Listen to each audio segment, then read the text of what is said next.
Hello everyone, let's see what is CPU scheduling in operating system. So इसको समझने से पहले अगर आपने पिछले वीडियोस नहीं देखे हैं, लाइक कॉन्टेक्स्ट स्विचिंग हो गया, डिस्पैचर हो गया, शेड्यूलर हो गया, प्रोसेस स्टेट ट्रांजिशन डायग्राम हो गया, तो उन वीडियोस को पहले देख ले, क्योंकि ये सभी टॉपिक्स हैं जो आपस में रिलेटेड है।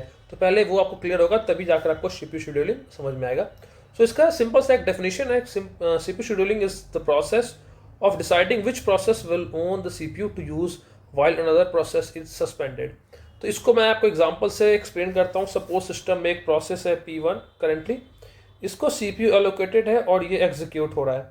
अब क्या हुआ कि सिस्टम में एक और प्रोसेस आ गया P2 जिसका प्रायोरिटी P1 से ज़्यादा है, या फिर इस P1 को अभी जनरली क्या होता है, जो प्रोसेस होता है वो टू टाइप के ऑपरेशन परफॉर्म करता है, इनपुट आउटपुट ऑपरेशन और CPU बाउंड ऑपरेशन।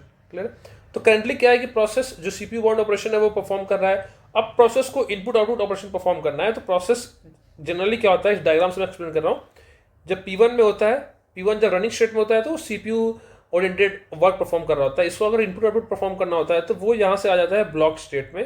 P1 यहाँ आ गया to perform input output operation. तो उस टाइम पर CPU आइडल हो गया।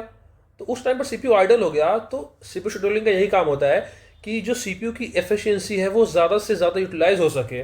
वही नेक्स्ट पॉइंट है, the main function of CPU scheduling is to ensure that whenever the CPU remains idle, the OS has at least selected one of the processes available in the ready to use line। इसका मतलब ये हुआ कि यहाँ से new state से जब ready state process आता है, सपोज P1 अभी एग्जीक्यूट हो रहा है, जब P1 आ गया ब्लॉक में तो रेडी में ऐसे प्रोसेस होने चाहिए सो दैट कि जब P1 ब्लॉक में आए, जब CPU आइडल हो जाए तो इमीडिएट यहाँ पे क्या होता है, शॉर्ट टर्म शेड्यूलर काम करता है। शॉर्ट टर्म शेड्यूलर तो एक प्रोसेस को सिलेक्ट करे और उसको यहाँ पे आकर CPU एलोकेट करवा दे। वो सपोज कोई P2 एक दूसरा प्रोसेस हो गया, ये होता है CPU शेड्यूलिंग। तो इसका काम ये होता है कि CPU को ज़्यादा से ज़्यादा यूटिलाइज कर सकें, CPU ज़्यादा टाइम तक आइडियल ना रह पाए। और इसमें एक और होता है कि जैसे न्यू स्टेट से जब रेडी स्टेट में प्रोसेस आता है यूजिंग लॉन्ग टर्म शेड्यूलर, तो ये भी ध्यान रखना होता है कि लॉन्ग टर्म शेड्यूलर ज़्यादा से ज़्यादा वैसे प्रोसेस को सिलेक्ट ना कर ले जो process maximum time input output operation perform कर रहे हैं।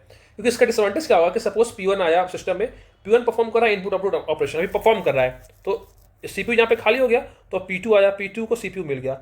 बट P2 क्या है कि P2 ज़्यादा टाइम तक इनपुट आउटपुट परफॉर्म करने वाला है और CPU का काम बहुत कम टाइम तक है। तो CPU जब तक P1 अभी इनपुट आउटपुट परफॉर्म कर ही रहा है, तब तक P2 का काम खत्म हो गया CPU वाला। अब P2 को भी इनपुट आउटपुट परफॉर्म करना है, तो ऐसे क्या होगा कि CPU ज़्यादा टाइम तक एम्प्टी रहेगा। तो इन सभी चीज़ों को ऑर्गेनाइज करने के लिए CPU शेड्यूलिंग एल्गोरिथम्स है, जो कि हम नेक्स्ट वीडियो में डिटेल में पढ़ेंगे। इसके बहुत सारे एल्गोरिथम्स है, टाइप्स है, वो सब आने वाले वीडियो से पढ़ेंगे। Thank you.